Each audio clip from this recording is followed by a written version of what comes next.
Hello friends, star plus के famous TV serial Anupama के आगे आने वाले एपिसोड में अब आप देखेंगे कि अनुपमा की कहानी में छोटी अनु ने लगाई अपने पापा अनुज को जमकर फटकार और अपने पापा अनुज से कहा, अगर आपका मेरी मम्मी से अब कोई रिश्ता नहीं है तो मेरा भी आपसे कोई रिश्ता नहीं होगा।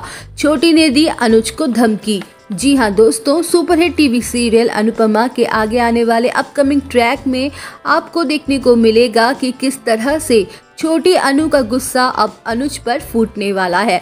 जी हाँ दोस्तों, जब छोटी को ये पता चलेगा कि अनुज पापा ने उसकी मम्मी के साथ इतनी बदतमीजी की है और छोटी के कपाड़िया हाउस से चले जाने का दोष भी अनुपमा पर लगा दिया है, तो ये सब सुन के छोटी से रहा नहीं जाएगा और वो अनुज से कहेगी, मैंने आपको सच्चाई बताई थी ना कि मम्मी को मैंने ही मना किया था मुझे रोकने के लिए और मुझे जाने दे माया के साथ माया के घर, और मम्मी ने ये बात आपसे इसलिए भी छुपाई क्योंकि मैंने ही कहा था ये बात पापा को मत बताना क्योंकि वो समझ नहीं पाएंगे। लेकिन आपको ये बात क्यों नहीं समझ आ रही है कि इसमें मम्मी की कोई गलती नहीं है, क्योंकि माया कुछ न कुछ ऐसी चालें चलती रहती जिससे आप दोनों के बीच लड़ाइयाँ होती रहती और झगड़े होते रहते और वो आप दोनों का रिश्ता रहने ही नहीं देती। बट आपने क्या किया, आपने मम्मी को ही हर बात के लिए ब्लेम किया, उनसे अपने सारे रिश्ते नाते तोड़कर यहाँ माया के घर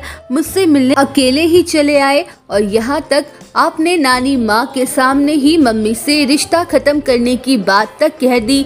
उनसे कहा कि मम्मी अब हमेशा हमेशा के लिए आपको भूल जाएं और अपनी लाइफ में आगे मूव ऑन करें, और आप मेरी मम्मी जो इतनी अच्छी है उनको डाइवोर्स देने की बात भी कह दी। सच में पापा, आप मेरे रियल हीरो नहीं हो सकते हैं। मेरी गलतफहमी थी जो मैं आपको ये मान बैठी। आप तो कितने अच्छे थे, आप तो मम्मी से कितना प्यार करते थे, आप इतने कैसे बदल गए और आप इतने रूड कैसे हो सकते हो मेरी मम्मी के लिए। वहीं शो के अपकमिंग ट्रैक में आप देखेंगे कि छोटी अनुज को धमकी भी देगी कि अगर आपने मेरी मम्मी के साथ कुछ भी गलत किया ना तो आप भी मुझसे भूल जाना, मैं आपसे इतना सारा रिश्ता हमेशा हमेशा के लिए तोड़ दूंगी और आपकी शक्ल भी नहीं देखूंगी। तो दोस्तों, क्या लगता है आपको, क्या छोटी अनु के इस डिसीजन से अनुज को अपनी गलती का एहसास होगा? क्या वो सुधरेगा? हमें कमेंट सेक्शन में कमेंट करके ज़रूर बताएं। तो फ्रेंड टीवी सीरियल के ऐसे ही लेटेस्ट अपडेट के लिए हमें सब्सक्राइब करना ना भूलें।